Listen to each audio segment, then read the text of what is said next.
Imagine a quiet English village, rolling hills, tidy cottages, and neighbors who know one another's business a little too well. Life here seems so peaceful, almost ordinary, until something happens to remind everyone how fragile that peace truly is. Welcome to Popcorn and Peril. Today, I'm taking you to King's Abbot, a sleepy village where a murder will shake the foundations of everything its residents thought they knew. The story is The Murder of Roger Ackroyd by Agatha Christie. But don't let the title fool you. This isn't just a tale of murder. It's a story of lies, betrayal, and an ending so shocking it made readers question everything they thought they knew about detective fiction. So sit back. Let's unravel this mystery together. The story begins not with murder, but with death. Mrs. Ferrars, a wealthy widow, is dead. The official cause? Suicide. But in King's Abbot, where gossip spreads faster than wildfire, rumors tell a different story. People whisper that Mrs. Ferrars wasn't as innocent as she seemed. Some say she poisoned her husband, escaping a miserable marriage. Others claim she was burdened by a secret so heavy it drove her to take her own life. Dr. James Shepherd, the local physician, is the one who confirms her death. He's a calm, reliable man, used to dealing with life and loss in equal measure. He narrates our story with the steady hand of someone accustomed to facts. But his sister Caroline is anything but calm. Caroline is the kind of woman who thrives on gossip, and she has a theory. Mrs. Ferrars wasn't just a woman with a guilty conscience. Caroline believes someone pushed her over the edge. At first, it's just idle speculation, a tragic story for people to talk about over tea. But soon, a new death will prove Caroline's intuition chillingly correct.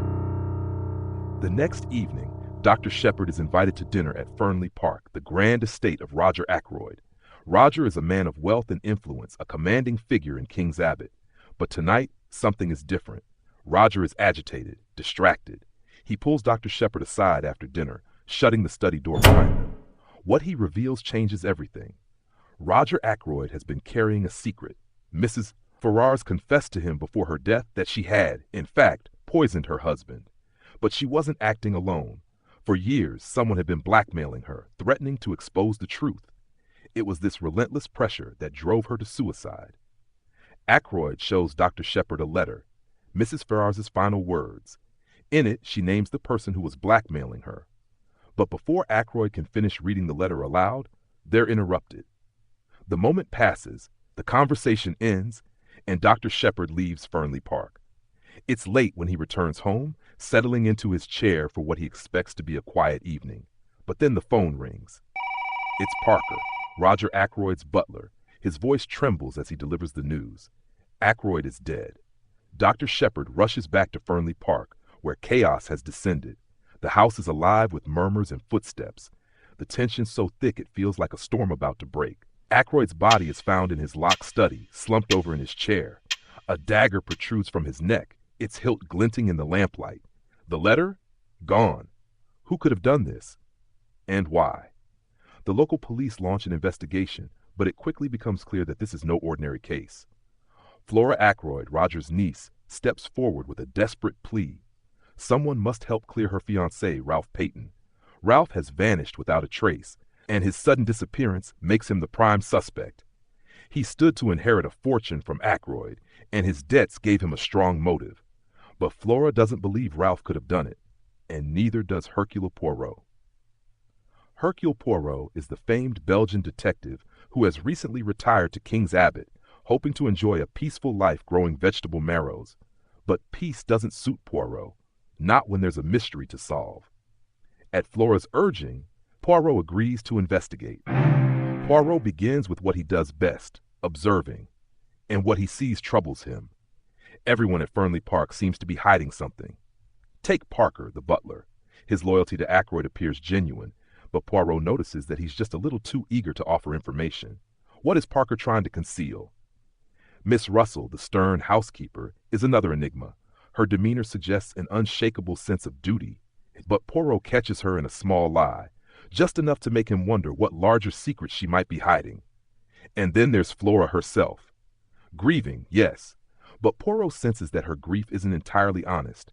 Why does she seem relieved, almost happy, in the wake of her uncle's death?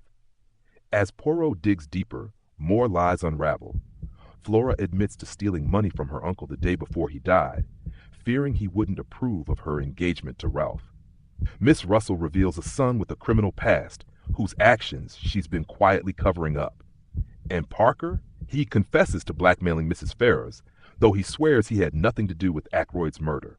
With every revelation, Poirot gets closer to the truth, and yet one crucial piece of the puzzle remains missing: the call reporting Ackroyd's murder. Poirot discovers something shocking. The call never came from Fernley Park. It was staged to create an alibi, a masterstroke by someone who knew exactly what they were doing. Poirot gathers everyone at Fernley Park for his final reveal. He begins methodically, laying out every clue, every contradiction, and every lie. The tension in the room builds as he narrows down the possibilities. One by one, the suspects fall away. Finally, he turns to Dr. Shepard. Yes, Dr. Shepard, the calm, reliable narrator of our story, is the murderer. Shepard had been the one blackmailing Mrs. Ferrars. When she confessed to Ackroyd, Shepard knew his secret was about to be exposed. In a moment of desperation, he killed Ackroyd, stole a letter, and crafted a meticulous plan to cover his tracks. As our narrator, Shepard manipulated the story, carefully omitting details and leading us down false trails. His account was both the story of the investigation and his confession. Poirot, ever the gentleman, gives Shepard a choice: face justice or take the easy way out. In the end, Shepard chooses the latter, and so the mystery of the murder of Roger Ackroyd comes to an end. But even as the case is closed, the shock of Christie's twist lingers.